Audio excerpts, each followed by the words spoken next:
Yang terhormat Bapak Kepala Sekolah Bapak Putrajaya SPDMT yang pada siang hari ini diwakili oleh beliau Dr. Andes Selamat MSI selaku Wakil Kepala Sekolah Bagian Ketenagaan. Yang kami hormati Bapak Ibu narasumber, Bapak Heri Sulistianto SPD MPD beserta narasumber yang kedua yakni Ibu Fitri Itut Rahayu SPD MPD, dan kemudian yang berbahagia Bapak Ibu Guru peserta kegiatan berbagi praktek baik penerapan disiplin positif SMK Negeri 2 Wonogiri.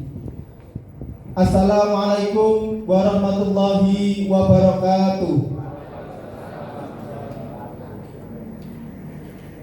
Yang pertama, puji syukur kami haturkan kehadirat Allah Subhanahu wa taala, Tuhan yang Maha Esa, karena pada kesempatan pagi siang yang cukup terik ini kita masih diberikan banyak sekali nikmat oleh Allah Subhanahu wa taala, sehingga pada siang hari ini kita bisa menghadiri undangan dalam rangka kegiatan berbagi praktek baik penerapan disiplin positif dalam keadaan sehat walafiat, amin Allahumma amin.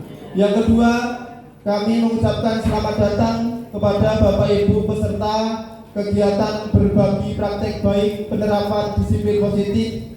Semoga kehadiran Bapak Ibu juga memberikan motivasi kepada kami agar komunitas belajar ini yaitu Skandagiri semakin baik hari ini dan juga di masa yang akan datang. Bapak Ibu yang kami hormati, perlu kami sampaikan bahwa komunitas belajar Skandagiri merupakan salah satu wadah di mana kami terus berkembang untuk menyediakan kegiatan-kegiatan yakni berupa berbagi praktek baik. Ada juga kami sering mengadakan kegiatan seminar sebagai salah satu alternatif untuk panjenengan sekalian mengembangkan kompetensi. Oleh karena itu Bapak Ibu sekalian, kami sampaikan susunan acara pada kegiatan siang hari ini. Yang pertama adalah pembukaan, yang kedua adalah sambutan, yang ketiga adalah penyampaian materi, yang keempat adalah diskusi, dan yang terakhir adalah penutup. Bapak Ibu yang kami hormati, agar kegiatan pada siang hari ini berjalan dengan lancar dan baik, mari kita buka kegiatan pada siang hari ini dengan membaca basmalah bersama-sama. Bismillahirrahmanirrahim. Memasuki acara yang kedua adalah sambutan Kepala SMK Negeri 2 Wonogiri yang dalam siang ini diwakili oleh Dr. Andes Selamat MSI selaku Wakil Kepala Sekolah Bagian Ketenagaan. Waktu dan tempat kami persilahkan sepenuhnya.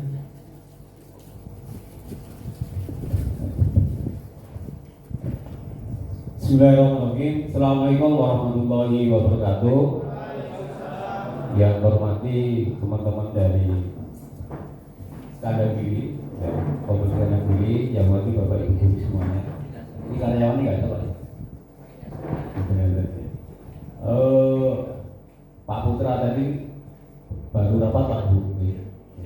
Mohon maaf, saya bicara di sini. Yang pertama, mari kita senantiasa ucapkan puji syukur alhamdulillah kepada Allah SWT, Tuhan Yang Maha Esa, yang mana pada siang hari ini insya Allah kita semua masih diberi sehat ya. Kemudian bisa berkumpul silaturahmi di ruang apa ini insya Allah dalam kondisi sehat atas nikmat yang diberikan oleh kita dari Allah SWT. Yang kedua, salam selamat senantiasa kita sampaikan ujungnya Nabi besar Muhammad SAW. Semoga di hari akhir nanti kita mendapat jawaban Allah. Bapak Ibu yang saya hormati, kegiatan berbagi praktek baik penerapan disiplin positif, saya yakin Bapak Ibu di PPN kemarin ada yang judulnya seperti ini juga.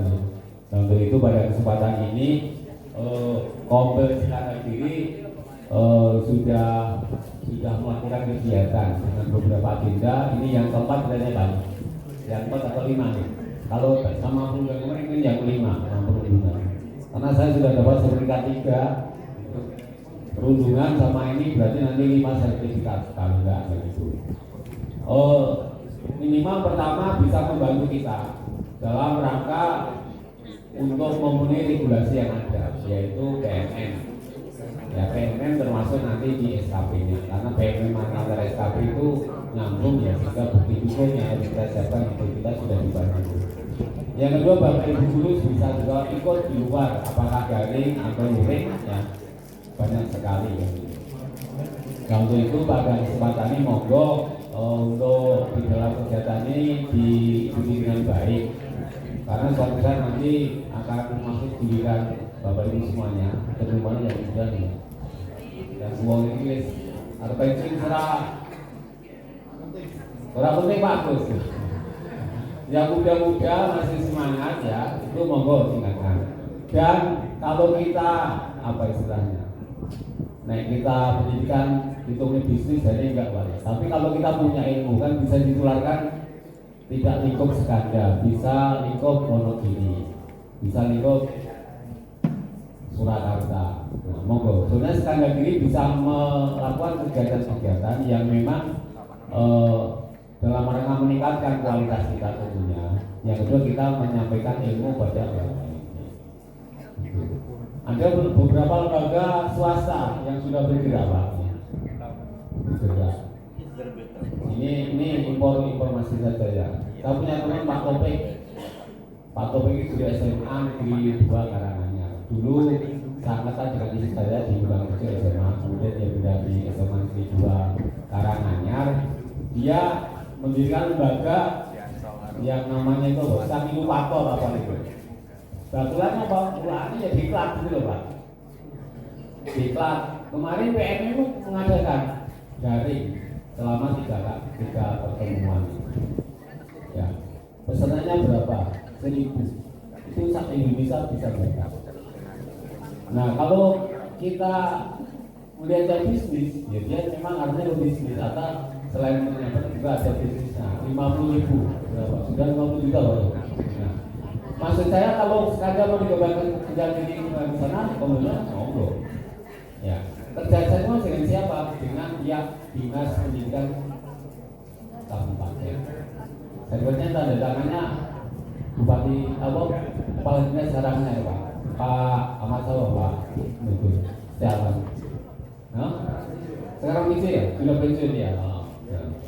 Itu artinya kita bisa buat apa pengembangan diri juga secara ekonomi juga. Dan seperti itu sebenarnya kami sudah lakukan sejak tahun 2000-an.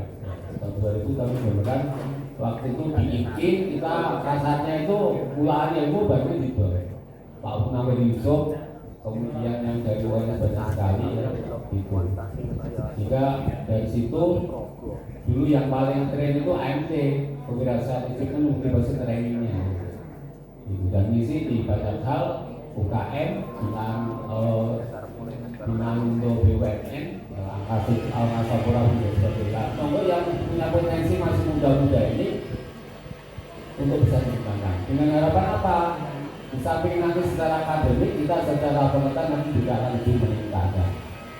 Dan harapannya nanti termasuk TK nanti apa ya bisa sampai kepada bapak kepala sekolah. TK sendiri kan ada magang dan sebagainya. Kita mau apa? Mau apa yang mau kita berikan? Tidak cuma mekanik, yang lain juga ikut. Monggo nanti diberikan di tingkat program sehingga teman-teman punya apa ya? Punya kelebihan masing-masing di program itu sendiri. Ya. Dan mana yang mau dikembangkan? Apakah modulnya? Kalau modul Pak Eri manusia itu sebenarnya peluang SMK itu banyak. Kemarin saya pernah ikut dengan percetakan penerbit anti offset di Klaten loh. Klaten itu anti offset ya. Betul. Penamping untuk ini dasar-dasar kejuruan. Cuma akhirnya ya karena waktu kami belum bisa. Ya. Artinya apa? Dengan seperti itu masih sesuai dengan dasar kita sunnah. Nah, monggo nanti Bapak Ibu yang masih muda-muda itu untuk bergerak dan sering berkomunikasi. Lemahnya kita itu jarang untuk ngobrol tentang itu, gitu Pak. Nah, monggo kumpul nanti mungkin selain acara ada kegiatan kumpul apa yang harus kita lakukan Kalau nanti memang disupport dengan dana bos atau yang lain, sebenarnya kan Kobel itu seiring dengan ini ketenagaan pengembangan SDM ya. Makanya dari itu monggo nanti kita sinergi dengan harapan nanti dari sisi sekolah ada kegiatan yang lebih baik positif, dari sisi kegiatan Kobel juga bisa pengembangan SDM di SMK itu tidak statis tapi punya planning yang jelas gitu. Punya master-master di bidang apa harapan nanti seperti itu. Ya monggo nanti yang masih muda-muda itu untuk bisa meng-create dengan baik. Lalu itu dengan adanya kegiatan ini sebagai awal untuk melangkah yang lebih maju, lebih baik ya, sehingga jangan sampai nanti di dunia kalau dunia nyaman nanti ya siapa yang mau membanggakan sehingga berkembang seperti ini tidak lepas dari Bapak Ibu semuanya, termasuk pendahulu kita ya, yang sudah mungkin dipanggil Allah ya, sehingga kita meneruskan bagaimana untuk bisa lebih berkembang lebih baik secara akademik, non akademik maupun yang lain sesuai dengan perkembangan teknologi serta regulasi yang ditetapkan oleh dinas maupun dari Kementerian Pendidikan. Bapak Ibu semuanya yang hormati, mungkin itu yang dapat saya sampaikan berkaitan dengan kegiatan hari ini. Sekali lagi saya yakin masing-masing person punya potensi hingga nanti mana yang harus kita lakukan. Dan untuk itu program harapannya itu ada agenda rutin untuk ketemu dengan teman-teman atau nanti dengan pihak manajemen untuk wakar dan dengan pusat ketemu ya. Harapannya itu nanti semua permasalahan termasuk target yang harus dilakukan harapannya nanti bisa terlaksana dengan baik. Tidak perlu banyak yang disampaikan, mohon maaf yang sebenarnya dibuka masih dibuka ya. Semoga kegiatan berbagi praktek baik penerapan disiplin positif oleh Kombes Sekam Muda Giri ini memberi manfaat untuk kita, sekolah, dan tentunya untuk masyarakat serta bangsa dan negara. Enggak luput juga kita. Demikian, bila topik walidaya, wassalamualaikum warahmatullahi wabarakatuh. Terima kasih kami sampaikan kepada Bapak Dr. Andri Slamet MSI selaku Wakil Kepala Sekolah Bagian Ketenagaan yang dalam hal ini adalah mewakili yaitu Kepala Sekolah SMK Negeri 2 Negeri. Bapak Ibu yang kami hormati, perlu kami sampaikan bahwa kedisiplinan ataupun disiplin menjadi tema yang sangat menarik dan sepertinya memang tidak habis untuk diperbincangkan. Apalagi sekarang ada tren yaitu disiplin positif. Nah, seperti apa disiplin positif, kemudian penerapannya seperti apa, langkah-langkahnya seperti apa, akan dikupas tuntas oleh narasumber kita pada siang hari ini, yakni Bapak Heri Sulistianto SPD MPD dan juga Ibu Fitri Itut Rahayu SPD MPD. Selanjutnya acara yang ketiga adalah penyampaian materi dari narasumber. Waktu dan tempat kami persilahkan.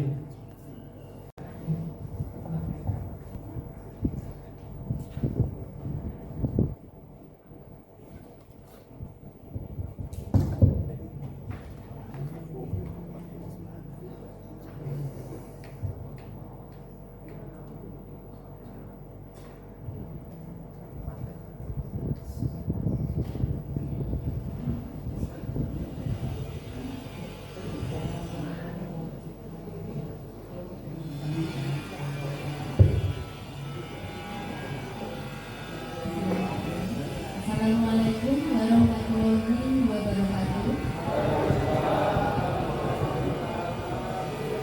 Selamat siang Bapak Ibu sekalian. Ya, salam sejahtera untuk kita semua dan salam ke. Ya, pertama-tama marilah kita senantiasa memanjatkan puji syukur kehadirat Tuhan yang Maha Kuasa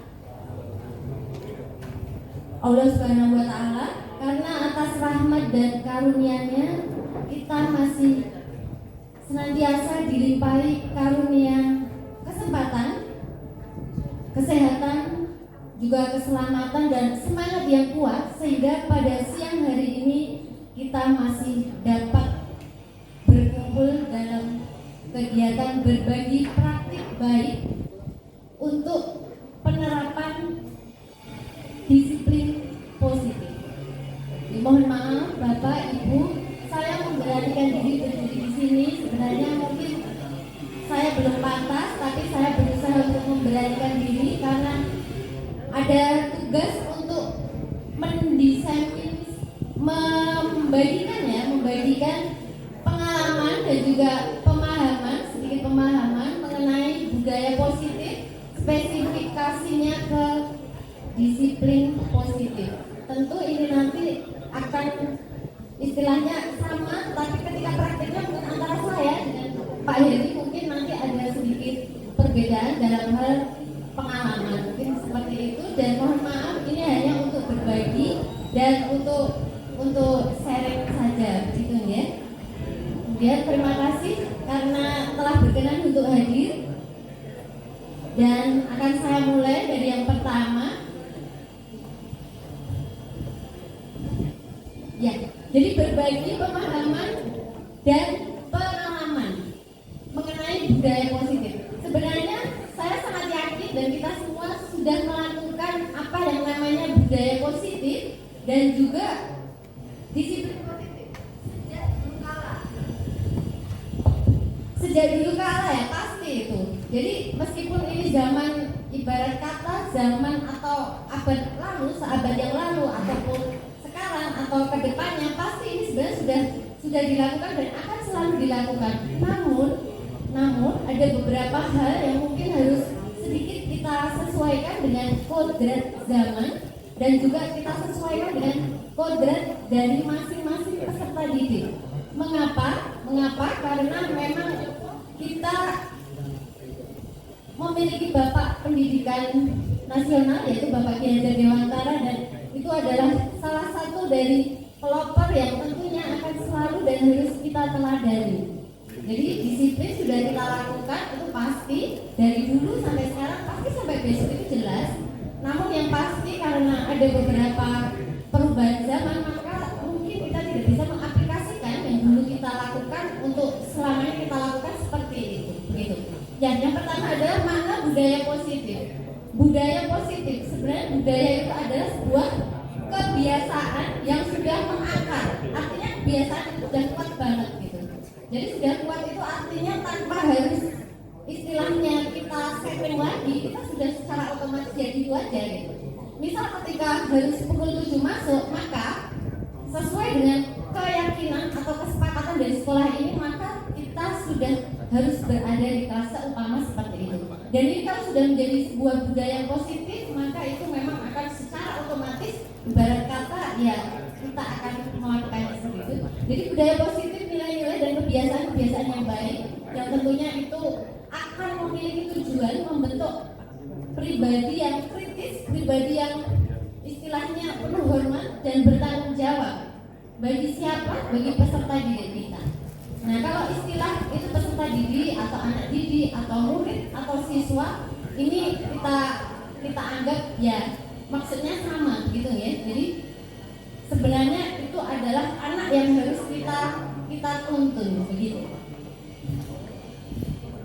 Nah, nanti konsep inti budaya positif itu sebenarnya ada beberapa poin. Di situ disampaikan ada 8. Nanti akan saya sampaikan dan mungkin kalau belum memuaskan nanti bisa kita diskusikan bersama, sharing, dan saya bisa belajar dari Bapak Ibu sekalian dan kita bisa menyimpulkan beberapa hal yang nantinya akan membangun atau membuat anak didik kita lebih baik lagi. Yang pertama yaitu perubahan paradigma belajar, kemudian disiplin positif, nilai-nilai kebajikan universal, motivasi perilaku manusia, kebutuhan dasar manusia, posisi kontrol guru, keyakinan kelas, dan segitiga restitusi. Yang pertama belajar. Belajar itu hakikatnya sama dari masa ke masa ya. Namun terkadang kita ada sedikit keinginan antar individu yang nantinya akan membentuk pola belajar yang mungkin tidak sama persis dengan yang diamanatkan oleh Bapak Pendidikan Nasional, yaitu Bapak Ki Hajar Dewantara. Karena pendidikan awalnya di Indonesia itu telah dicetuskan atau dikembangkan, dan akhirnya memang Ki Hajar Dewantara itu memiliki sebuah filosofi, bukan sebuah ya, beberapa filosofi yang sangat baik. Maka kita akan memasuki filosofi yang dicetuskan oleh Ki Hajar Dewantara.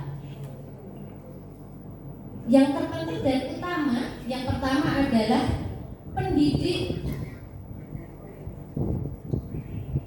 tidak dianjurkan untuk menuntut, tetapi lebih dianjurkan untuk menuntut.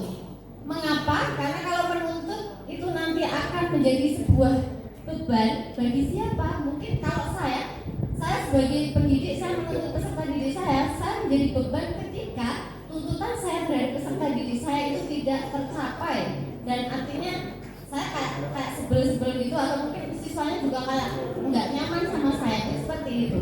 Namun kalau itu merupakan tuntunan, maka kecepatan, potensi atau apapun di diri peserta didik itu akan kita sesuaikan dengan diri kita.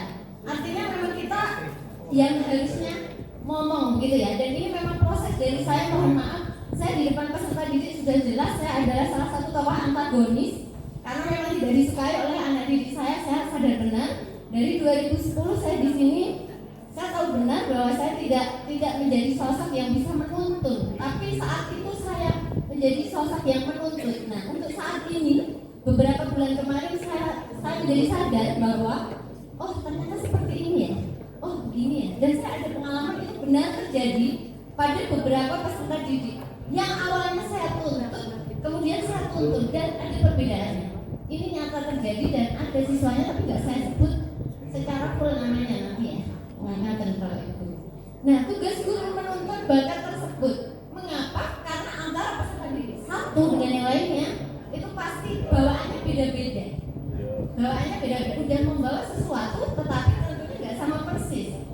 Konon katanya kembar yang sama persis, hampir sama persis pun juga nggak memiliki bawaan yang atau potensi yang sama persis. Maka apalagi dengan pribadi yang berbeda satu sama lain.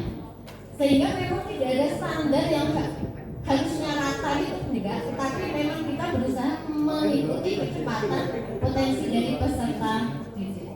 Jadi perubahan paradigmanya itu tadi adalah yang itu tadi. Jadi sebentar saya singgung sebentar Pak Indi ya. Jadi guru ibaratnya adalah petani dan peserta didik adalah butir apa yang ditanam. Kalau di situ butir biji jagung, berarti petani jagung. Sehingga petani ini nggak akan bisa secara ajaib mengubah jagung menjadi tanaman padi misalnya, meskipun itu sesama biji seperti itu. Jadi intinya hal tersebut yang disoroti. Kemudian kodrat alam dan kodrat zaman ini jelas bahwa mungkin ketika saya masih sekolah atau bapak ibu masih sekolah, perlakuan atau pendidikan dari bapak ibu guru kita itu masih ada yang kita pakai, mungkin seperti itu, dan ada yang masih cocok, tapi ada yang harus disesuaikan dengan zaman. Kenapa? Karena memang kodrat zamannya sudah berbeda. Begitu. Dan yang terakhir berpihak pada murid itu artinya kita mengikuti kebutuhan muridnya. Oh, muridnya butuh apa sih? Oh, gurunya butuh apa sih? Itu juga perlu ya, kan ada standar atau beberapa batasan yang harus kita tekati. Namun secara umum kita akan ibaratnya menghamba pada siswa kita. Ya, sudah ya, bisa lanjut aja. Ya, salah satu yang terpenting dan menjadi hal pokok adalah berparadigma stimulus respons menjadi teori kontrol. Secara gampangnya, ketika kita memakai stimulus respons, stimulus itu apa ya? Stimulus, rangsangan. Oh ya, rangsangan atau semacam. Ya mungkin kalau di KBBI bisa dilihat atau mungkin secara aplikatif bisa diartikan bahwa stimulus itu adalah rangsangan pemantiknya ya, kalau kurikulum merdeka berarti pemantiknya gitu. Jadi kalau apa ya, Putri Malu itu dikasih rangsangan apa ya, misalnya rangsangan sentuh, maka Putri Malunya langsung ada responsnya mungkin langsung tutup atau gimana gitu. Nah itu kalau kita memakai itu ya, stimulus respon, artinya apa? Artinya harus ada yang menang, harus ada yang kalah, dan kata kuncinya adalah harus. Ini sama kayak ketika saya dengan murid harus pokoknya kamu harus gitu.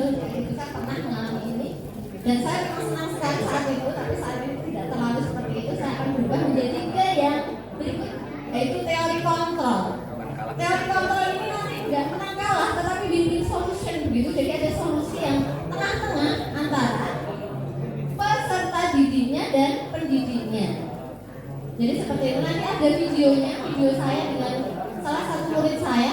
Kita kayak win-win solution gitu, tapi mungkin nggak terlalu kelihatan ya, tapi ada nanti aksi nyata dari saya. Jadi singkat kata seperti itu. Ya, kemudian makna disiplin. Disiplin itu kalau setahu saya, kalau saya nggak melihat ke KBBI, maka memang saya jatuhnya melihatnya kayak misal tentara gitu, baris misalnya ini kalau saya, atau apa langsung tek kayak gitu. Jadi modelnya kayak tek gitu, tertik.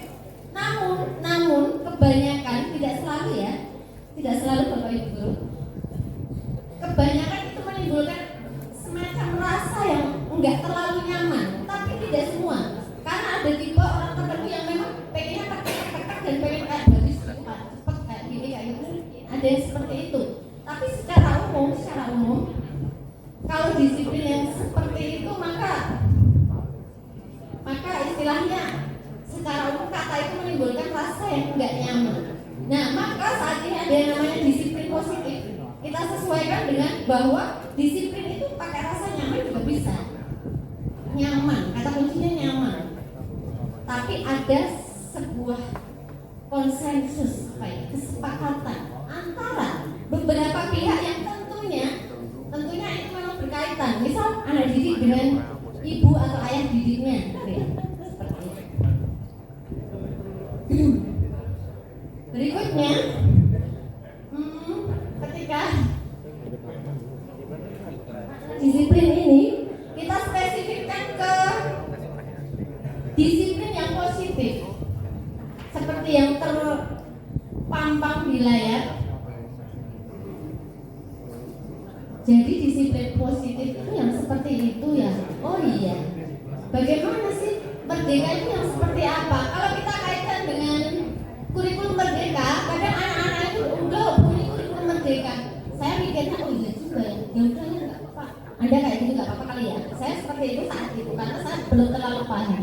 Namun lambat laun, pelan-pelan saya memahami bahwa merdeka yang dimaksudkan dalam kurikulum ini adalah bahwa kita itu merdeka untuk mendisiplinkan diri masing-masing. Merdeka untuk mendisiplinkan diri masing-masing. Dan biasanya ketika disiplin itu tumbuh dari internal masing-masing individu, maka ini akan sangat kuat. Enggak perlu disuruh, enggak perlu kayak gitu. Tetapi kalau itu dari luar, maka kemungkinan besarnya ada dua. 50%-nya adalah dia sangat kuat karena beberapa hal, namun 50%-nya tidak kuat. Tidak kuat itu artinya kuat pada saat tertentu, namun akan lemah pada saat yang lain. Jadi kayak naik turun gitu. Kalau dibayangkan dasar kira-kiranya.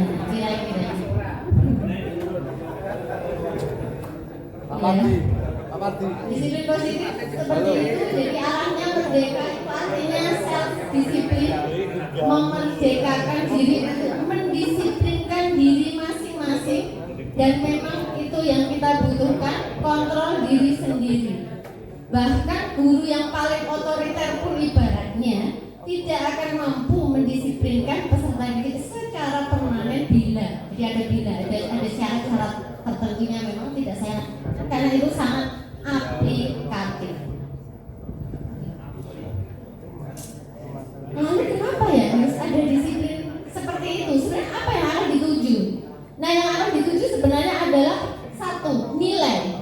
Kemarin saya ketika mengikuti briefing pagi, Pak Putrajaya mengatakan atau mendiko bahwa 2 barang langka di dunia ini, minimal di dunia ya intinya seperti itu. Ini saya nggak didengar oleh pihak luar. Jadi 2 barang langka adalah 1 kemandirian dan 2 adalah kejujuran dalam konteks profesional ya. Profesional artinya peserta didik apa profesinya? Profesinya adalah sebagai pelajar. Jadi memang harusnya mengapa sih saya kok kesini? Karena saya ada belajar, karena saya mendaftar kesini supaya terima dan seterusnya. Jadi harusnya nilai-nilai itu udah dipegang dulu. Nggak usah disuruh. Menurut saya kalau saya jadi peserta didik ya seperti itu. Namun karena kodrat zaman yang berbeda, memang peserta didik secara mayor nggak akan bisa langsung berpikir ke arah yang seperti itu. Maka intinya singkat kata bahwa peserta didik itu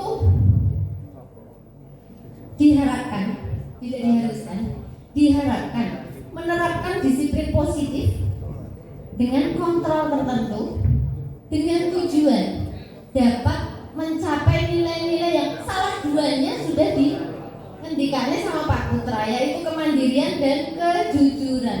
Dan jujur saja, sepengamatan saya, mungkin saya salah, itu memang benar adanya. Meskipun kita belum melakukan sebuah penelitian yang angkanya pasti, tapi secara umum memang seperti itu, secara khusus tidak seperti itu.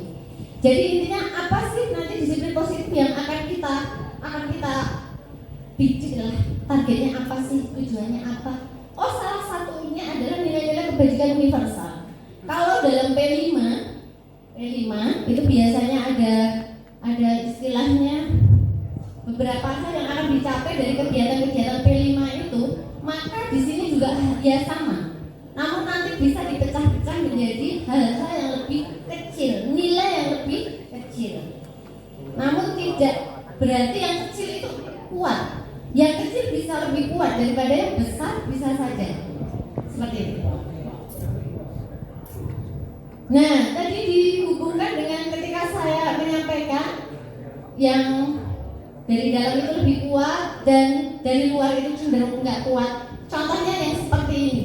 Jadi motivasi itu ada 2 jenis. Motivasi yang eksternal, dorongan tapi dari luar, dan dorongan tapi dari dalam gitu. Kalau Pak siapa ya? Mungkin Pak Rudi atau siapa ngendiko bahwa telur kalau pecah kayak gitu ya dari dalam sama dari luar itu bagusan dari dalam. Ini ya sama. Jadi kadang begini aplikasinya. Kalau ada anak itu tertib karena nomor 1 untuk menghindari ketidaknyamanan akibat akan dihukum gurunya, maka ini adalah motivasi yang eksternal. Ini bagus sebenarnya tidak apa-apa, tapi memang karena ada ketidaknyamanan, maka ini tidak sesuai dengan filosofi Ki Hajar Dewantara, di mana kalau di situ ibaratnya anak itu adalah yang kita utamakan. Jadi semacam kayak ya seperti menghamba tapi tak tanda kutip ya. Jadi kayak kita itu memang harus ngomong gitu sesuai dengan 3 poin utama yang ngaso sungtulodo, madio mangun kakso dan tuturi handayani. Jadi arahnya seperti itu. Kemudian yang nomor 2, ada juga yang tertib itu karena ada sesuatu hal yang sudah diincar. Apa sih misalnya?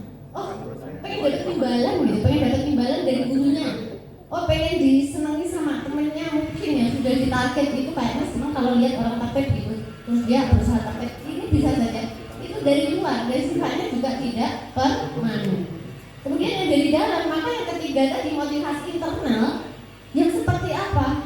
Motivasi yang timbul dari hatinya sendiri, pikirannya sendiri, dari seluruh yang ada di dirinya untuk menjadi orang yang diinginkannya, menjadi orang yang memang aku pengen kayak gitu yang baik maksudnya. Misal aku pengen jadi dokter yang kayak gitu loh, yang gini misalnya. Maka itu nanti motivasi dari anak akan sangat kuat. Saya pengen tertib. Kenapa sih? Karena saya pengen jadi anggota apa ya? Anggota TNI atau apa yang kayak itu loh, Paknya itu misalnya, itu juga boleh. Karena apa? Kadang kita menjadi terinspirasi oleh pihak-pihak luar. Namun internalnya, motivasi internalnya itu tetap dari dalam. Karena kita pengen jadi orang atau sesuatu yang memang sudah kita inginkan sejak dulu seperti itu. Kemudian yang motivasi perilaku manusia, kalau kita teorikan yang tadi, maka seperti itu ya. Hukuman tentunya kita tahu secara umum kurang menyenangkan lah, tanda kutip. Kemudian penghargaan itu juga menyenangkan tapi ternyata menghukum. Jadi penghargaan itu menyenangkan, memotivasi, namun dalam jangka lama itu akan menghukum. Mengapa menghukum? Karena ada beberapa hal yang nantinya akan menjadi penyebab bahwa ternyata penghargaan itu bagus konteks tertentu, tapi tidak dalam konteks yang permanen. Maka akan lebih baik kalau tidak terlalu sering dilakukan atau diberikan. Nah, kemudian hukuman kalau disandingkan sekuensi, maka ini tidak sama. Nah, kalau SMA ambil jatah, maka dia apa ya? Kayak jam atau apa, push up atau apa, ambil jatah. Saya ingat waktu SMA seperti itu apa ya? Itu hukuman atau konsekuensi. Nah, itu harus kita lepaskan dulu. Kalau hukumannya seperti apa, konsekuensi seperti apa? Hukuman cenderungnya enggak terlalu, ya itu tadi, kurang begitu bagus. Kalau konsekuensi itu adalah sebuah standar, kalau kita ngelakuin ini dapatnya itu kayak gitu. Jadi kalau konsekuensi itu kayak ya udah secara alami harusnya kayak gitu. Sehingga tidak main perasaan, tidak menyakitkan. Kalau hukuman cenderung menyakitkan. Langsung aplikasinya, ini hukuman atau konsekuensi. Bapak Ibu guru ada yang akan memberikan sesuatu jawaban. Mencatat 100 kali di dalam buku kalimat saya tidak akan terlambat lagi karena terlambat ke sekolah bla bla bla. Intinya saya tidak akan terlambat lagi sampai 100 kali. Kira-kira itu hukuman atau konsekuensi ya? Hukuman. Baik. Lari mengelilingi lapangan basket 2 kali karena terlambat hadir di sekolah. Hukuman. 3. Murid diminta untuk push up 15 kali karena tidak menggunakan masker ke sekolah. Oh, hukuman. Pak, ini tabel khusus hukuman nggak? Coba sebentar. Menggantikan kertas tugas teman yang tertumpah atau yang telah dicoret-coret. Oh, konsekuensi. Kemudian membersihkan tumpahan air di meja tulis karena tersenggol pada saat belajar. Konsekuensi. Lari mengelilingi lapangan basket 2 kali karena terlambat 10 menit untuk pelajaran PJOK. Ya, antara 2 itu.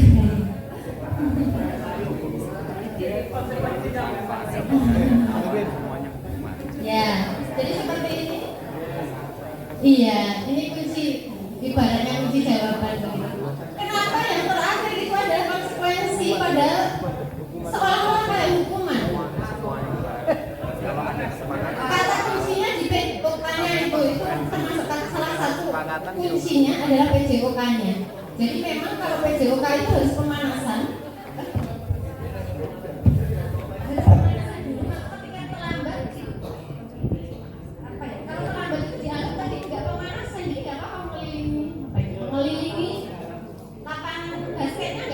Jadi memang itu sudah merupakan sebuah konsekuensi karena tadi yaitu pemanasan karena terlambat.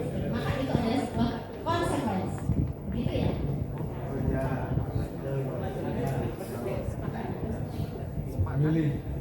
Ya.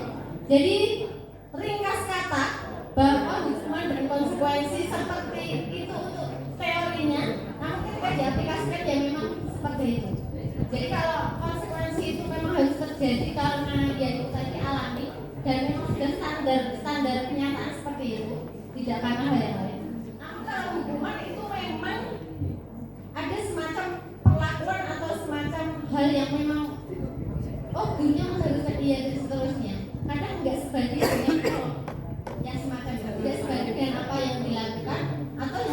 dilakukan. Begitu.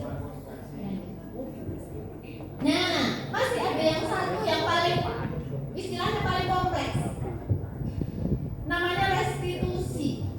Saya yakin Bapak Ibu guru sekalian sudah melakukan ini, apalagi kemarin di pengelolaan kinerja ada topik itu, dan mungkin kita begitu juga di PMM ini disiplin positif sudah ada, saya yakin sudah dikerjakan, sehingga saat ini hanya tinggal istilahnya tinggal mengulas saja seperti itu.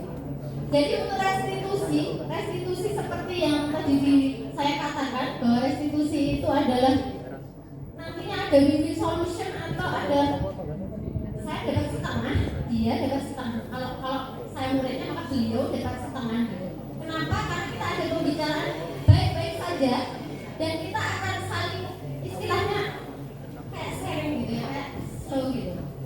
Saya mohon maaf kalau jadi kenyataan saja, saya tipenya nggak slow, maka saya sama murid memang kayak gitu. Dan ini memang membuat murid saya nggak suka.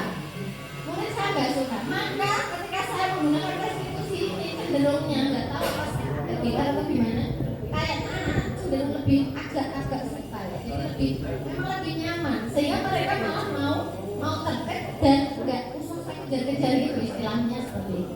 Jadi restitusi menguatkan murid untuk jangka panjang, nggak permanen, artinya dia memang bisa lebih permanen dibanding dengan hukuman.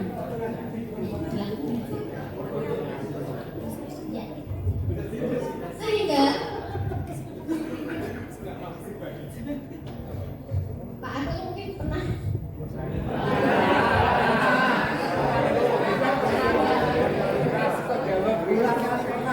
berbagi ya Pak.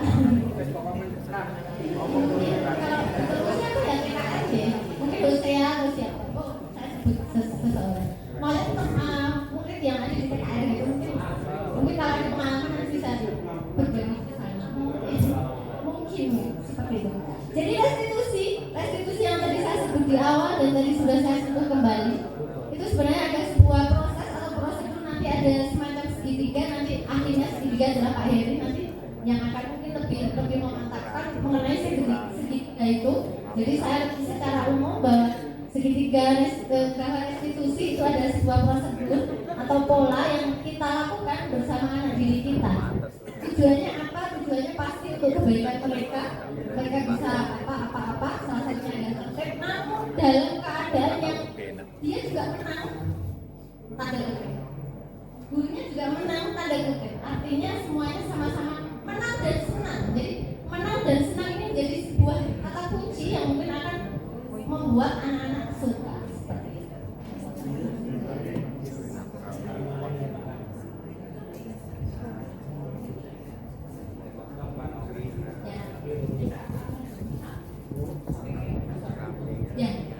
Yang ini, jadi disiplin positif tadi saya sedikit sudah menyampaikan Bapak Ibu, meskipun Bapak Ibu sudah saya sangat yakin Bapak Ibu sudah sangat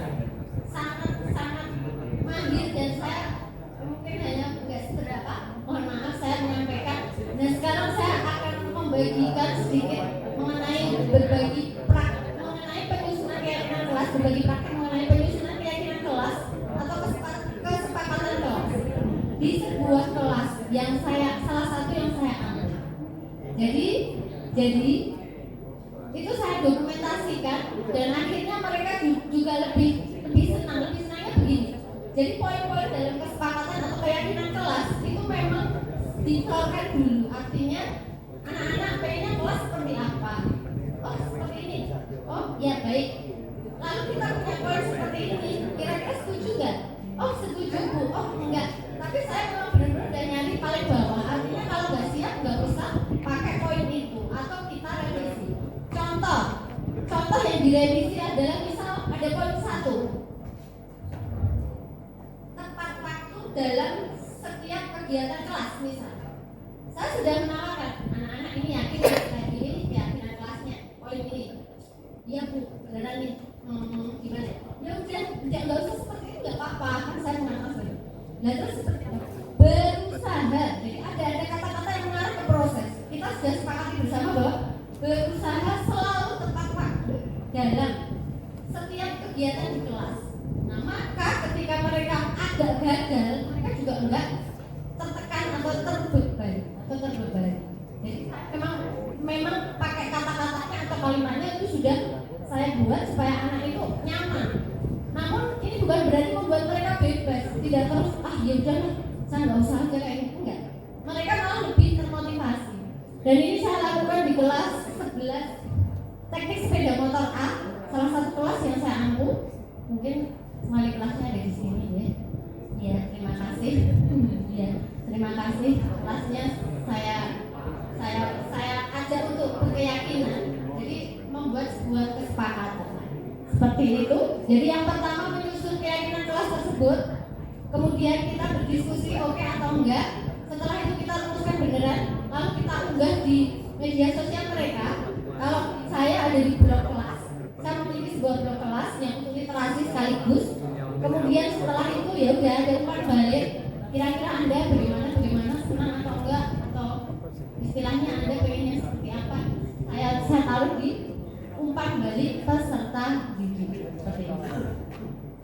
Yang pertama, masih ada satu lagi ya Bapak Ibu, mohon maaf. Ada satu video yang ini merupakan segitiga restitusi yang saya lakukan bersama peserta didik saya kelas 11 teknik mesin, dan nggak saya sebut namanya, mungkin ada yang tahu.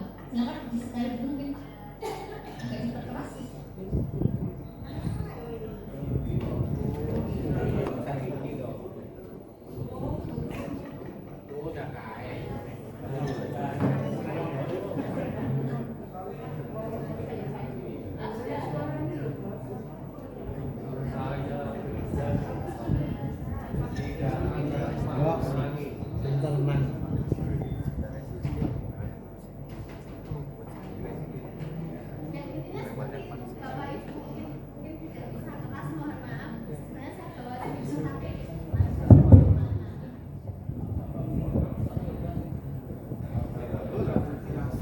Ya, jadi intinya ya saya ceritakan sedikit. Intinya bahwa ada seorang peserta didik saya ketika masuk ke kelas setelah istirahat itu terlambat. Jadi istirahat pertama itu harusnya 15 menit. Anak didik saya ini masuk setelah 15 menit. Nah, terus saya panggil. Ketika saya panggil, nggak tahu kenapa sih dipanggil kayak gitu. Karena mungkin 15 menit itu memang dianggap masih kurang ya. Tapi saya berpijaknya pada keyakinan sekolah bahwa memang keyakinan sekolah ini 15 menit untuk istirahat pertama. Maka saya menanyakan, kenapa sih kok kamu tadi belum ada? Kenapa sih kayak gitu? Oh tadi Bu, saya masih di kantin. Di kantin kenapa?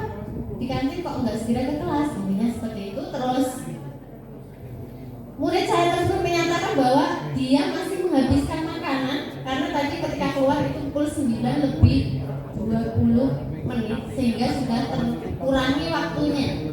Namun saya juga tidak langsung mengatakan itu salah, enggak. Harus ibaratnya tarik dulu. Anda masuk pukul berapa? 9.45 Bu.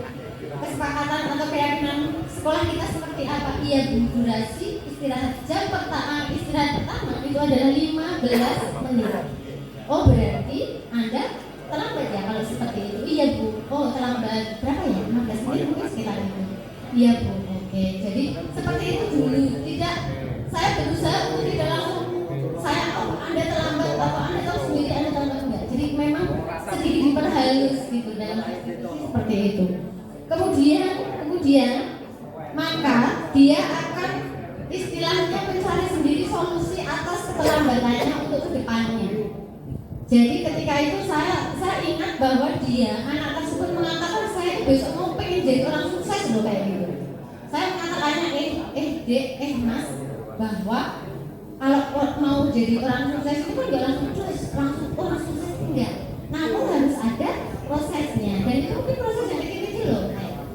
Nah, misalnya apa? Misalnya ya datang tepat waktu, terus lebih bertanggung jawab ketika ada tugas atau membuang sampah di tempat sampah. Hal-hal yang kecil aja. Itu ibaratkan sebagai tangga.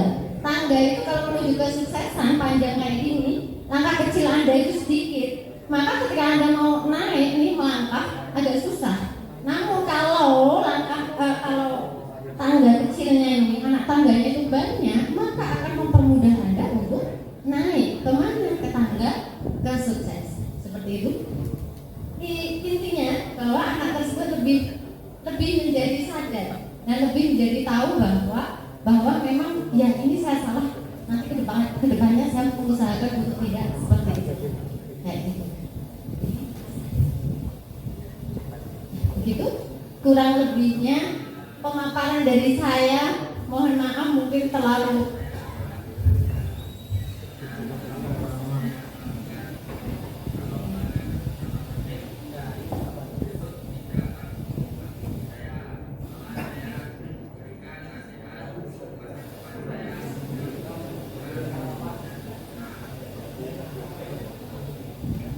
ya.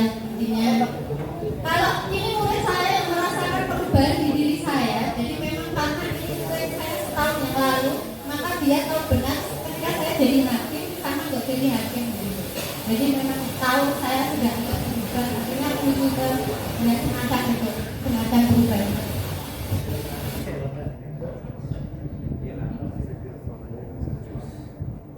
Ya, mungkin itu dari saya, paparan dari saya, juga aksi nyata dari saya. Mohon maaf kalau mungkin banyak istilahnya ini saya sudah pernah ya, ini untuk berbagi saja. Artinya kami memang memiliki kewajiban untuk membagikannya kepada Bapak Ibu guru. Terima kasih atas waktu yang telah diberikan kepada saya, nanti kepada Pak Heri. Saya akhiri, untuk saya nanti dilanjutkan oleh Bapak Heri. Assalamualaikum warahmatullahi wabarakatuh.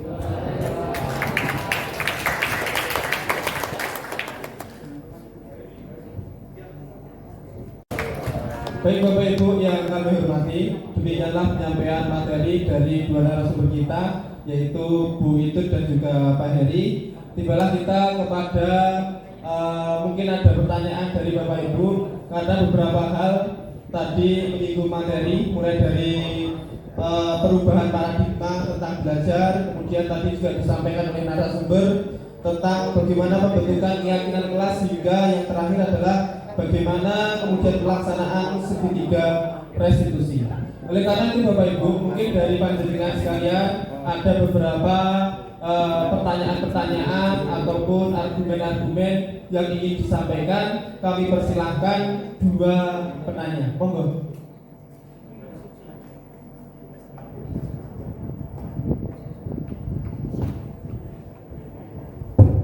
Ampun penanya Pak Ngering mungkin berbagi saja. Terima kasih diberikan. Saya teringat tadi apa yang dicetuskan Diajar Dewantara untuk tugas guru adalah menuntut, bukannya menuntut. Ketika dalam prakteknya, ketika saya mengajar, itu tidak hanya menuntut saja, tetapi menuntut itu juga sesuatu yang harus kita terapkan kepada siswa. Tujuannya apa? Supaya, karena itu menyangkut tugas kita, katanya guru SMK menyiapkan siswanya untuk bisa bersaing di dunia kerja dan dunia usaha.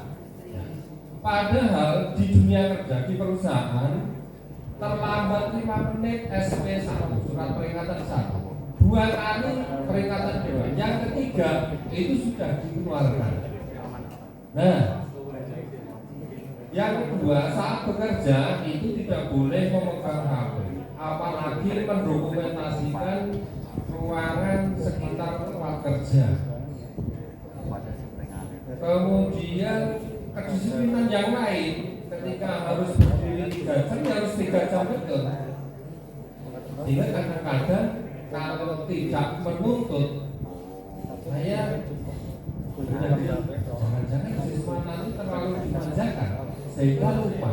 Jangan-jangan nanti dia tidak bisa bersaing dengan kondisi seperti itu. Maka selain motivasi yang diberikan, gambaran yang diberikan, sepatutnya ada penerapan yang dilakukan saat pembelajaran oleh guru. Pengalaman ini kan teori ya Pak. Ini kan teori budaya positif ini. Pengalaman berbicara dulu sekali zaman eranya Pak Dikit 18 kali loh saya yang merekam 18 kali A itu mengganti hari selama 9 hari dibuatkan program mengganti hari guru itu mendampingi diberikan sebuah pekerjaan beralihnya waktu berefek kemudian berganti lagi yang akhir ini siswa yang sering tidak masuk itu tidak disalurkan saat rekrutmen tenaga kerja di sekolah ini. Kalau nggak salah seperti itu.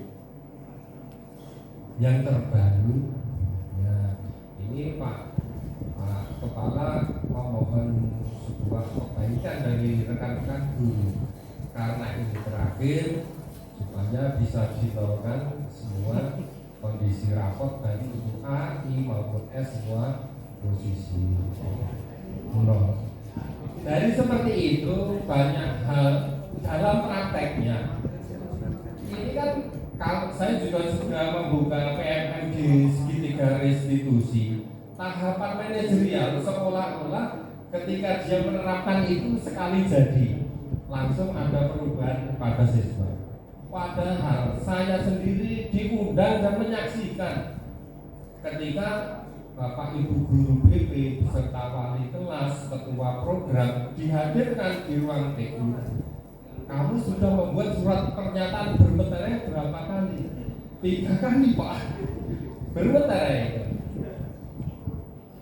Maka ketika siswa ini dibiarkan karena di sini kan tidak ada hukuman, intinya yang baik-baik untuk siswa 1 orang dari 36.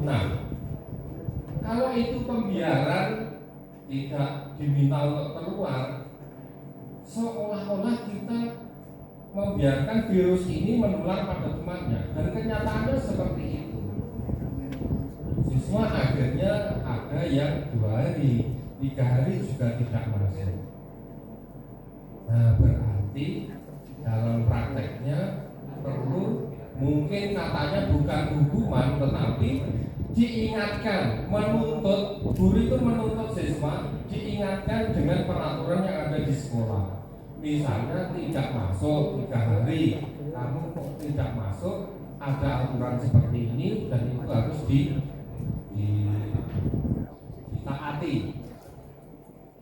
Gambaran 3 kali, 2 atau 3 kali membuat surat pernyataan bermeterai itu sesuatu yang luar biasa dari BP dan timnya untuk membina siswa ini menjadi yang. Jadi kalau saya perlu guru itu tidak hanya menuntun saja tetapi juga menuntut supaya tidak menulari teman-temannya, terutama kehadiran termasuk kebersihan itu juga harus dituntut karena kalau tidak 36 siswa yang biasanya membersihkan 5 itu terus. Saya yakin Bapak Ibu guru juga sudah sering mengingatkan.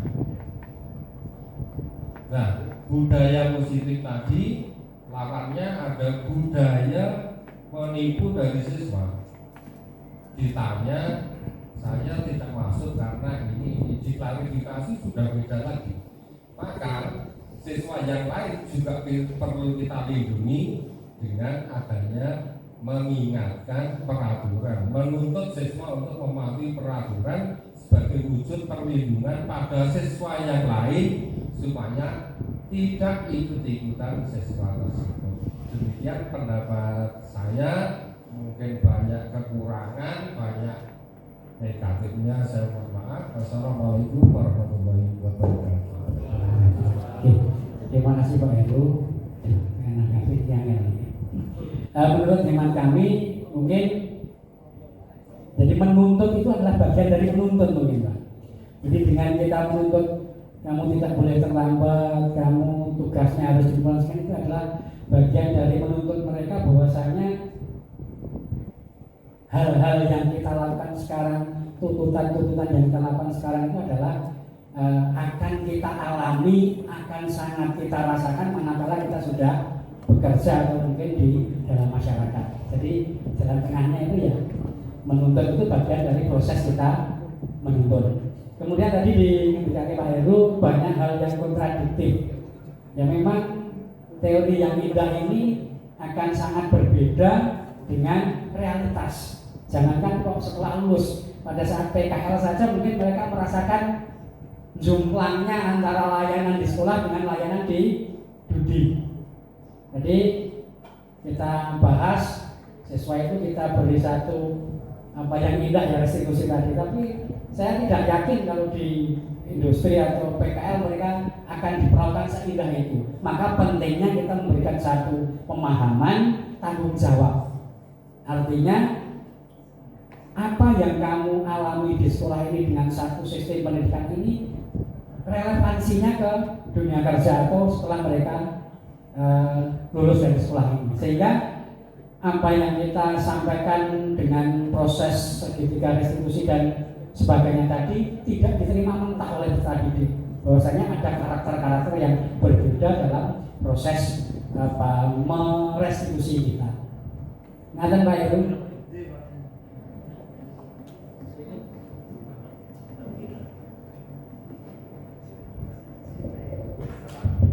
Ya, terima kasih Pak Heru untuk tanggapan atau apa ya istilahnya untuk berbagi hal yang baik tersebut tadi. Jadi begini, saya setuju dengan Pak Heri bahwa menuntut itu adalah sebagian dari menuntun. Artinya ada standar tertentu yang memang kita terapkan, itu pasti dan harus. Karena sekolah itu tetap ada capaian pembelajaran, ada istilah kata kalau saya yang tampak seperti itu jelas. Namun memang karena kodrat anak atau potensi masing-masing berbeda, maka ini nanti memang tidak bisa istilahnya sama persis. Artinya kalau saya sangat tahu bahwa budaya industri itu yang seperti itu, karena juga suami saya bekerja di sebuah dunia industri dan saya sangat kaget ketika suami saya bahkan rela, mohon maaf cerita sedikit bahwa beliau itu ketika nggak sengaja pagi-pagi seragamnya saya cuci masih basah, dia tetap ngambil seragam itu untuk dipakai. Pikiran saya, mungkin saya salah, nggak usah pakai itu sebenarnya.